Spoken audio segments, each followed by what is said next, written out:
These are the first bolts I need to remove to start the rebuild project on my Mark 8 Golf R.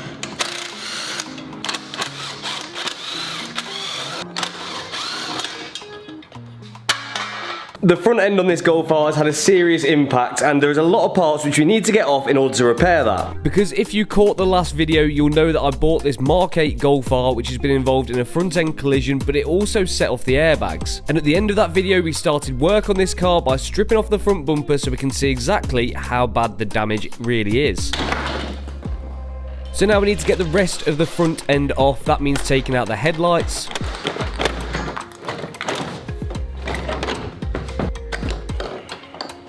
now, some of you in the last video said that this headlight looks like it is repairable, but it has damaged brackets on the top, the side, and also has a gaping hole in the bottom. So although it would have been nice to repair that, it doesn't look like that's an option anymore. So now we've discovered that this build is already getting more expensive than we'd already hoped, we can carry on stripping away that front end.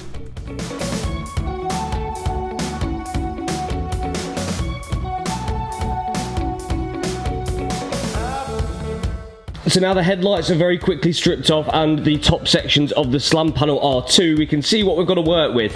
We can see that this crash bar is severely damaged and so is the rad pack, and they both need to be changed. Now I've had to improvise slightly on my bonnet stay because that actually attaches on one of the pieces which was bent and I've had to remove. And the ideal thing to do at this moment would be take the bonnet off, but it's a bit more than a one-man job. So the first thing I want to get off is the crash bar. We've got a bolt in each corner of that and then maybe one just here too, and that should come off from the car. So 4 16mm on each side separates the rad pack and the crash bar away from the car itself.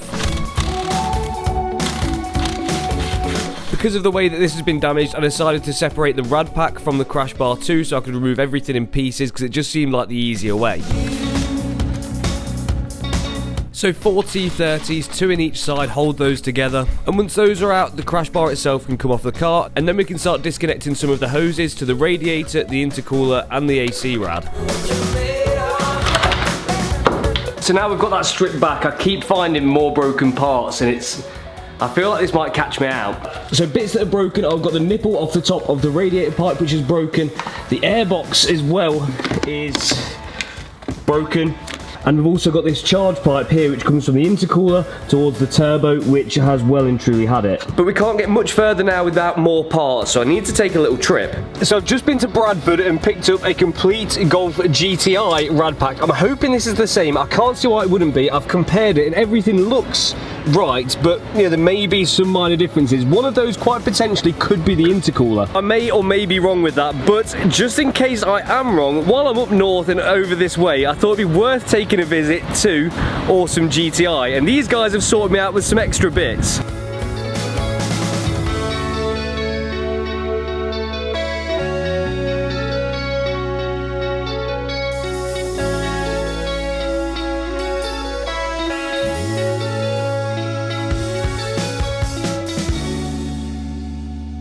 First of which being an AirTech intercooler for the Mark 8 Golf, and we also have a bunch of parts from Racing Line which are really going to improve the engine bay of the Golf R. By the way, if you're interested in any of these bits, I'm going to leave a link for Awesome GTI in the description. So we've got our new rad pack from Bradford, we'll call it the Brad pack. But before we do any more digging into the Brad pack and see if that's going to work, I do want to check what coding functionalities we've got on the car, because believe it or not, there's a lot of hidden features inside your car that you can turn on at the click of a button. And to do that, I'm going to be using this OBD11 code device. Now these couldn't be much easier to use. All you've got to do is take it out the box.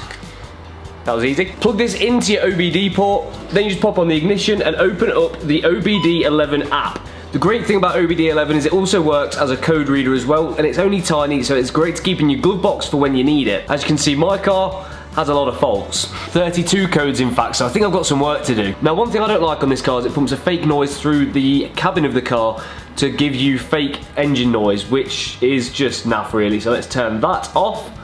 And as easy as that, that's done. And then this one's really popular, comfort windows. This means that you can open your windows just with your key. But while we test out the comfort windows, you can see here on the left hand side, this is all of the features which you can turn on or off on your car to whatever preference that you have.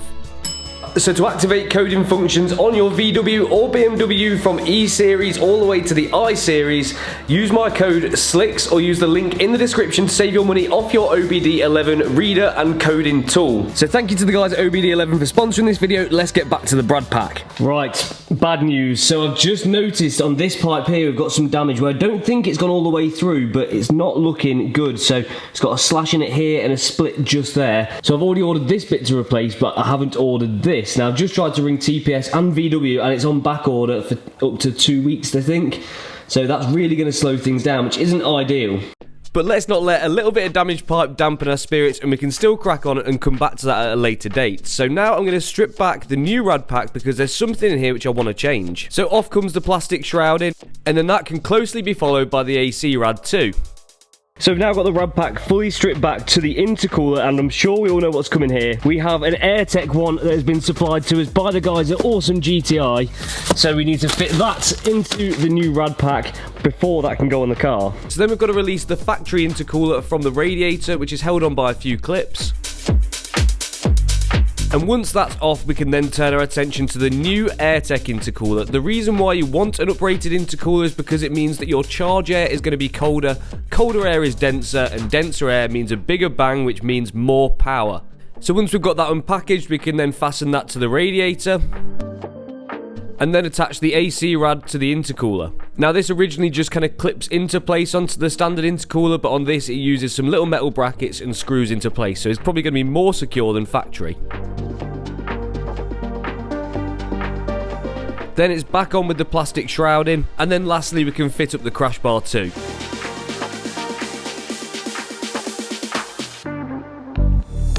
Our new intercooler also came with some new silicone pipes, so I changed out the old looking rubber ones which were on the car for those nice new shiny silicone ones.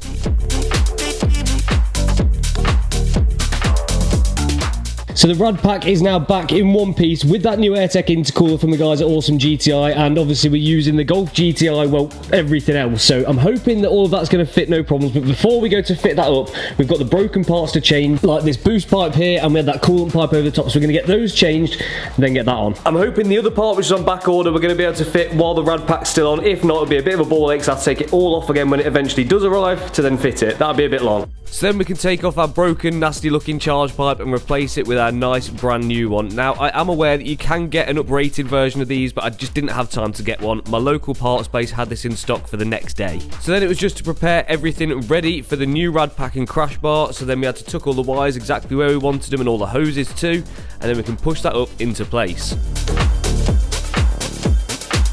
We just put in a couple of bolts for the crash bar, only finger tight, just to hold everything loosely in place. Just while we got all of the radiator hoses, the intercooler hoses and the AC hoses all plumbed up.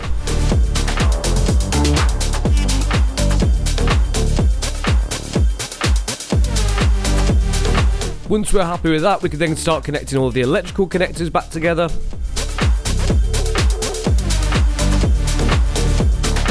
And we also have these sections here which kind of connect the slam panel to the rest of the car. Now these were really badly damaged in the crash, but luckily I got a set with the car and also got a set included with the rad pack too. Once we're happy with where everything was sitting, we could then finally tighten up those big bolts which hold the crash bar to the car itself. And then I can connect up that new radiator kind of T-piece section which was broken in the accident for that new one which I got from TPS. And then finally it's on with the horns with one bolt and an electrical connector on the back. And I think we can all agree with that new rad pack on and all of the other bits replaced, it's definitely looking a lot better than it was. It looks like a more complete car. But you can tell it's been sat with the bonnet open for ages because the engine bay itself is absolutely hanging. So we've got to do something about that and get it cleaned up.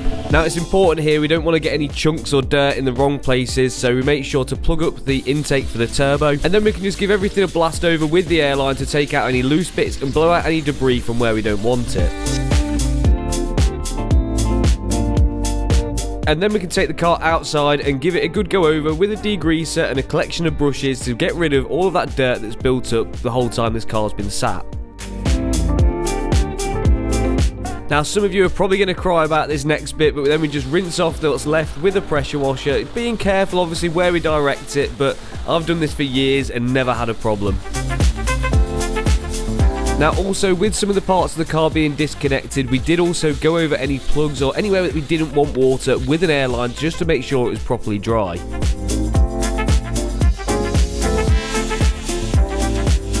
And now the engine bay is looking night and day different. We can get the car back inside because we've got some more work to do to it. So how much better does that look now? I know there's a few pipes we need to change, but we're going to have to do those at a later date when they come back from being on back order. We found an extra one here. Yeah, is this one that needs changing because there's a slight kink in the metal. It'll probably hold fine, but we want it to be right. And with the new rad pack fitted and all of the engine bay tidied up and all the broken bits out, it's already looking like a different car, but I think we can take this one step further.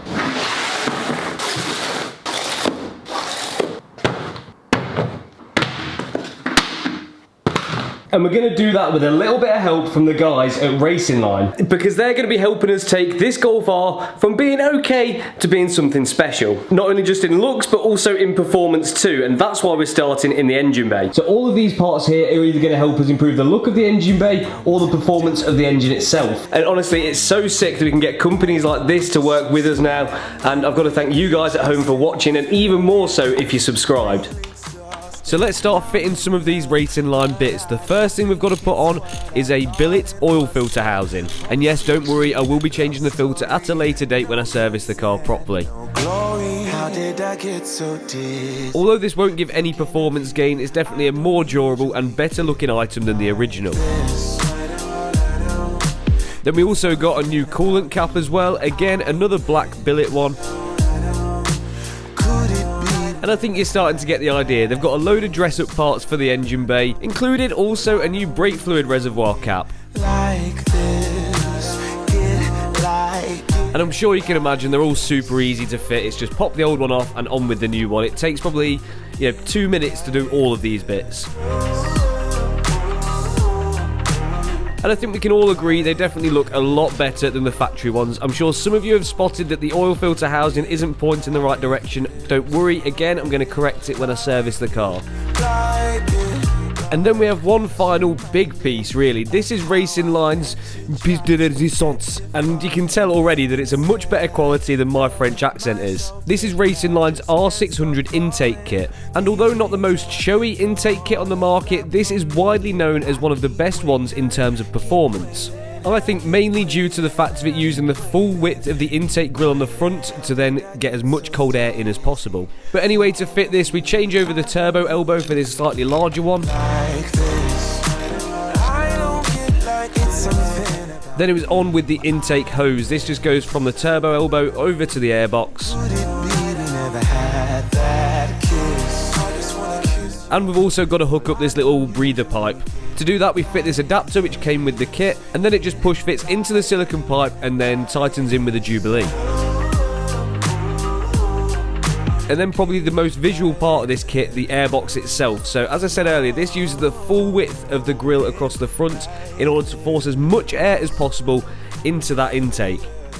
So the main part of this fits onto the factory mounting points for the airbox, and then the other parts into the slam panel. And I was quite lucky, to be fair, because there was one part of the kind of intake for the original airbox which I needed to replace, which I didn't have, and this airbox replaces that.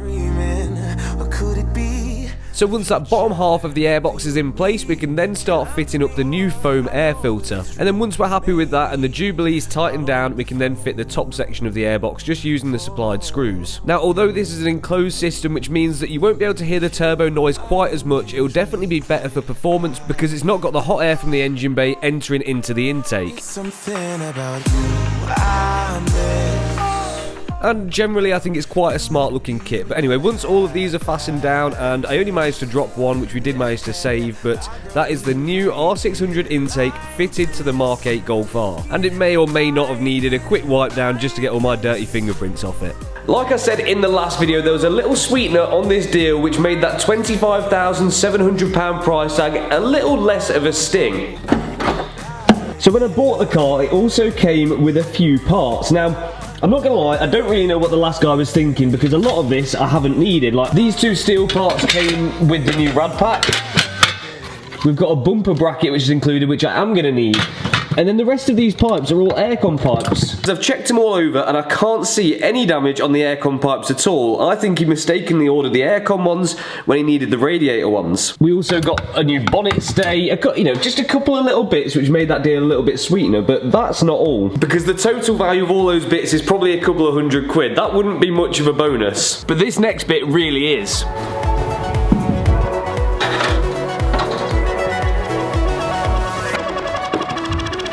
I nearly got a complete front end for a Mark 8 Golf R included with the sale of the actual car itself. So that means I got 2 of the IQ headlights with the blue trim like you get in the R, a complete front bumper, a pair of wings, a bonnet, and I almost forgot, I also got the grille too with the little centre bar light in there as well. Now that doesn't mean there's going to be no work to do on the front end because we're going to have to repair this headlight. It's got a broken mounting point here and here, but I'm judging by the holes that you can see here, you can get a headlight repair kit. At least that's what I hope anyway. Which, I don't know about you guys, but I think that definitely makes the £25,700 not seem so bad. Not just because of the cost of these items, but also the hassle of sourcing them. Now it is a shame they're not in the right colour. These ones are all black, where my car obviously is blue. We needed a bit of paintwork on the door anyway, and also the underside of the bonnet we haven't got to paint because on that one, the underside of the bonnet isn't body coloured anyway. It's like some weird kind of glossy grey colour. So if you thought for the £25,700 I got done over in the first place, let me know in the comment section if that has changed your mind. But anyway, back to the point, I could not be happier with the transformation on this engine bay. So we've got 2 or 3 parts which we're waiting for, which are on back order before we can fill it up with coolant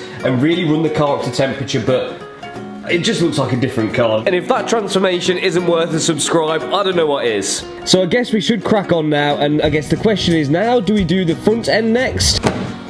Or do we try and tackle this blown airbag in the dashboard and sort out the entire interior? Well, we're going to have to wait to find out in the next video because that's all we've got time for. If you have enjoyed this video, don't forget to hit on that like button, press subscribe if you're not subscribed already, and I will catch you next time.